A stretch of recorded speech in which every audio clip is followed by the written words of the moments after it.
Matokeo mabaya hatukuyatarajia kwa aina ya maandalizi ambayo tuliyafanya, lakini hatuna budi kusema ya kwamba msimu huu umekuwa ni msimu mbaya kwetu.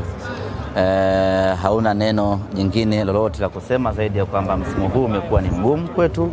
Msimu huu umekuwa ni msimu mbaya kwetu. Yale ambayo tulizoea kufanya kwenye michuano ya kimataifa, safari hii tumeshindwa kufanya. Umekuwa ni msimu ambao ndani yake umekuwa na pressure kubwa, maumivu mengi, lakini ndio mpira wa miguu. Tumefanikiwa kufuzu kwenda hatua ya robo finali kwa misimu 7 mfululizo. Msimu huu umeshindikana, ni mambo ya kawaida kwenye mpira wa miguu. Kuna wakati lazima uanguke ili ujipange upya na urejee kuwa bora zaidi. Kwa hiyo msimu huu tukubali ya kwamba hatukuwa sawa sawa.